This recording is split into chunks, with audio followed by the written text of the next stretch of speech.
What's up, y'all? As you may already know, a lot of things have happened at this official Game of Thrones fan convention that they had in LA. But remember, I said that Kit Harington would also be there, and he participated in this big Q&A. I watched most of it. And while he did not give us a whole lot of intricate details on what we can expect from this sequel, he gave us a little bit of clues, he gave us some clues. So let's talk about it, and also some fun moments from the Q&A, right?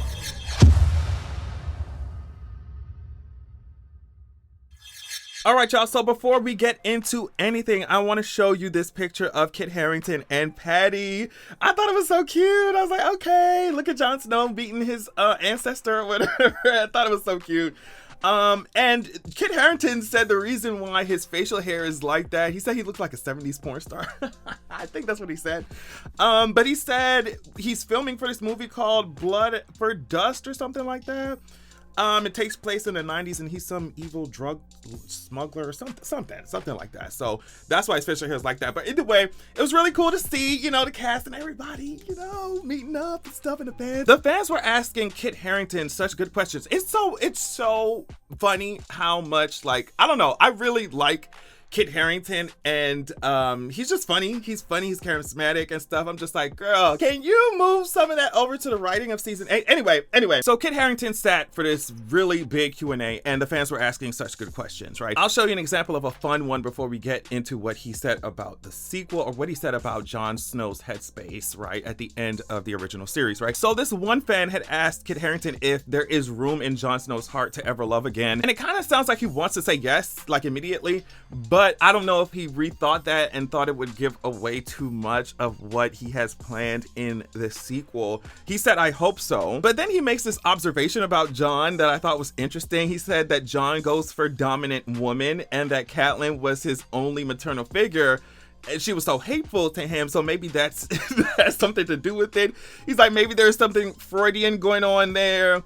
He has PTSD about the relationships and stuff in general, if you're talking about Ygritte and Dany and all that shit, right? So that was one question, just an example of the questions that he was getting, and he was really answering them very well. If you look in the description box, you can check out the entire Q&A that I got this from, right? But yeah, I thought that was an interesting way at looking at Jon's romantic life, I guess. But here is the question that we're all focused on, right? Let me just go ahead and play it for you. My question is the fact that your character, Jon Snow, he goes through such a progression throughout the seasons.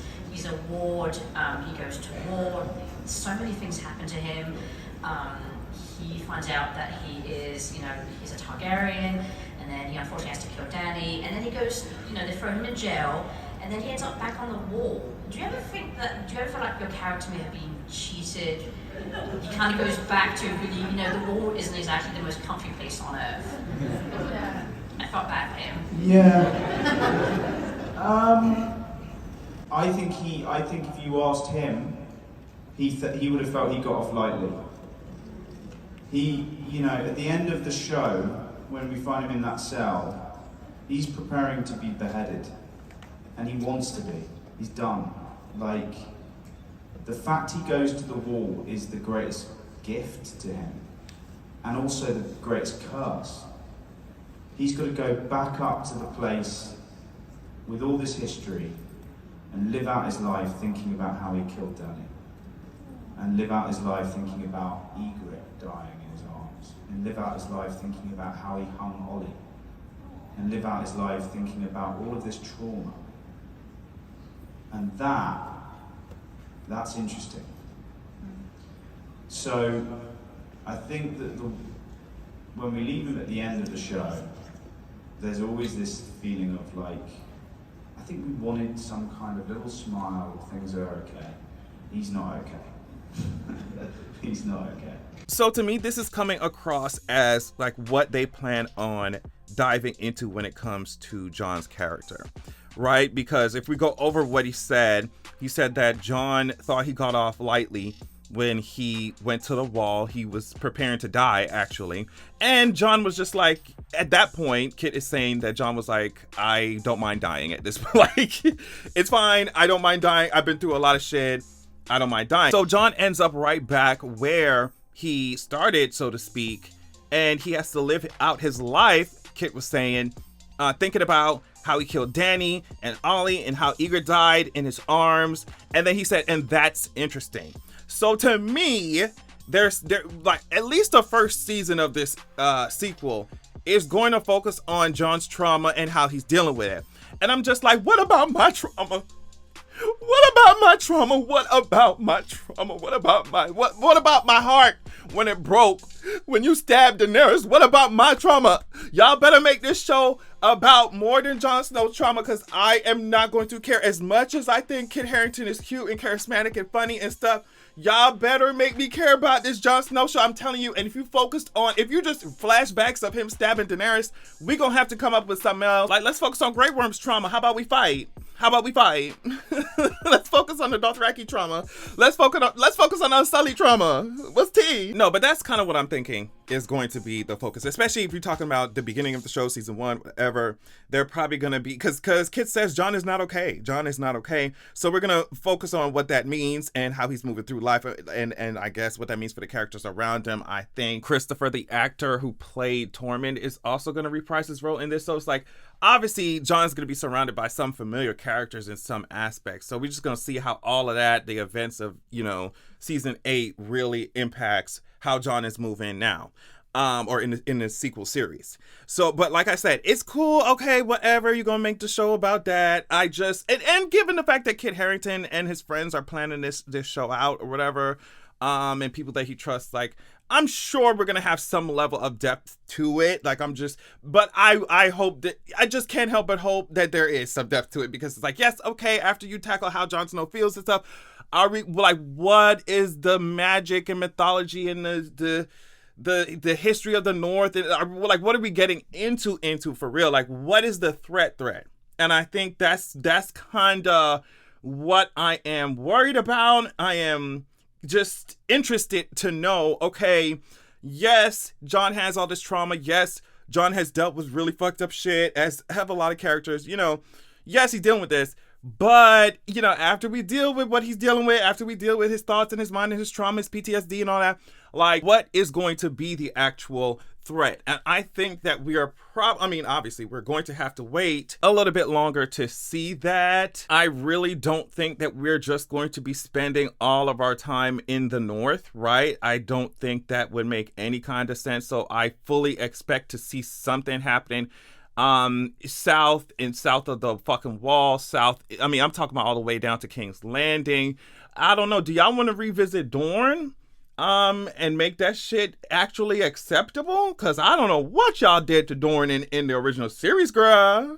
I don't know what y'all did to Dorne in the original series. So I don't know. I don't know if I'm supposed to, as a fan, have a stronger grasp on what I think is coming in this sequel, but I still feel like the plot is up in the air. And of course, it should, we don't have a whole lot of details. The showrunners aren't really giving us a whole lot of details. So, but it's just, for the life of me, I just can't think of, like, okay, what are y'all actually fighting against? Like, what is the story going to be about?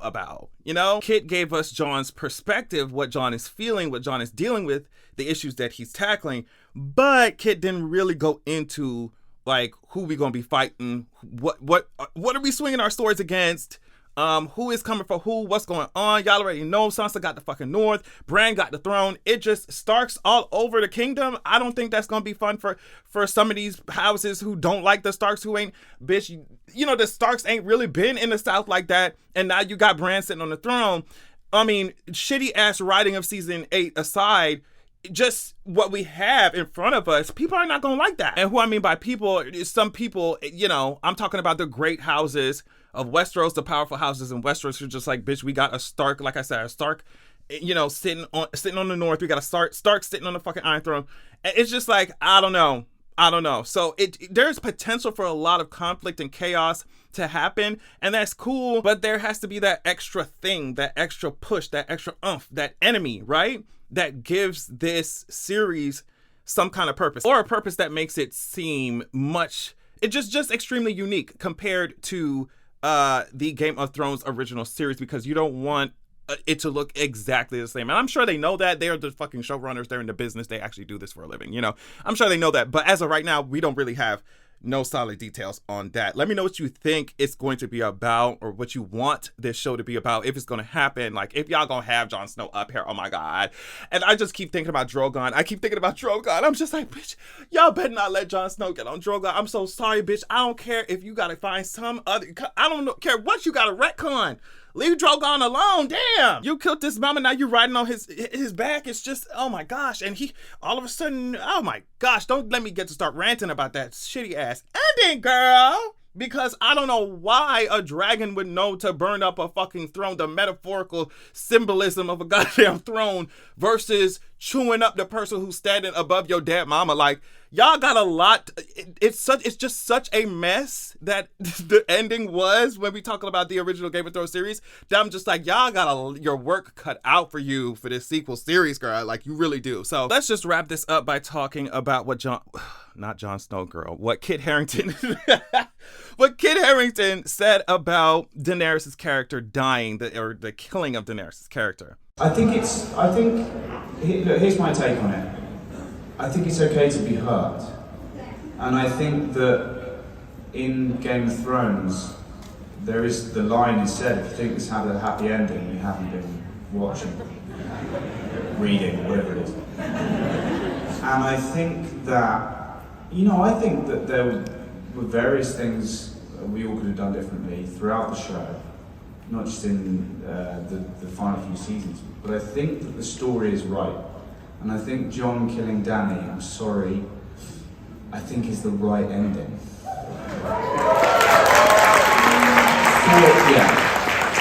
For me, and it's important to say for me. For you it may not be, and that's okay too. But I think for me it felt like, with where the show went, that felt right. And I understand, like, okay, you're an actor, you still want to make sure that you can make your coin, you don't want to talk too badly about the series, because you're an actor, like, you're trying to, it's the industry, like, I get it. But what he's saying would make much more sense to me if, like, I just will continue to rehash until I pass away, is if they wrote Daenerys' character with some sense of fucking logic, right? If we slowly wore down on Daenerys' goodwill and her patience and her over the course of maybe 1 or 2 more seasons, and then we got to see her bulldoze King's Landing, and then maybe Jon killed her, and then, I mean, maybe y'all could even bring the Nisa prophecy in. Like, it would just make so much more, I don't know. But then y'all still debating over who the prince who was promised was. It's just, it would make much more sense if we had a season that was written like it made some goddamn sense. You see what I'm saying? So yeah, I love how he was just like, for you, it may not be the right ending. And you're right. It's definitely not the right ending for me, girl. It's just not. Especially because I bend the knee to Daenerys Targaryen. That's my girl. She is a mother of dragons. But she's not a monster. That's what Wanda says. I'm not a monster. I'm a mother.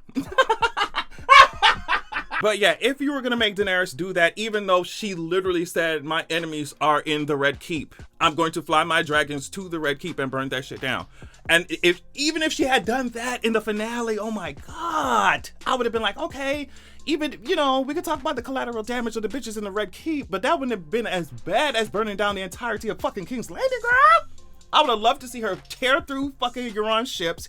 I did want the Golden Company to act like they had more sense. I think her bulldozing them that easily was ridiculous. Maybe you should have kept Rhaegal alive up until that battle and the Golden Company killed them, but eventually Daenerys just overpowers them with Drogon, and then you keep it pushing. But like I said, a lot of what Kit is saying would make to me more sense if the seasons that we had towards the end of the original Game of Thrones series was written like, it was written by people who had more than 2 functioning neurons.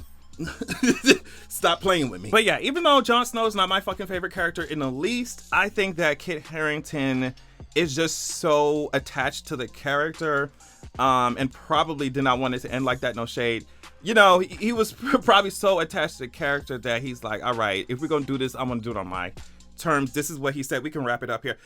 This is what he said in 2021. I played the part of Jon Snow for 8 years. Then a character like that gets under your skin. He becomes part of who you are. When I had to say goodbye to him, it felt like a piece was being cut out of my body. So yeah, somebody that invested in the character, or a character affecting an actor in that way, that much, and for him to be doing it for so long, I just feel like hopefully him, everybody else that's involved, they're gonna put their best foot forward. They're going to make it a show that's enjoyable, entertaining.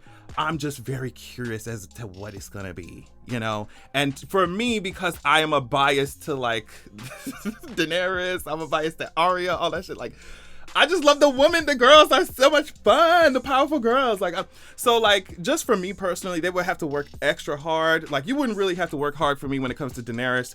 Daenerys show, all you have to do is let her ass sit on the throne. I could watch Daenerys just sit on the throne for an hour straight and boss people around. Like, I would be completely satisfied. Like, or just literally joyriding with Drogon. You wouldn't have to do much to satisfy me. But with Jon Snow, just because of my personality, with Jon Snow, you're gonna have to work hard, you know? So I want to see what they're gonna come up with. So let me know what you think of this in the comments. Thank you so much for watching, and I will check y'all out later. Peace.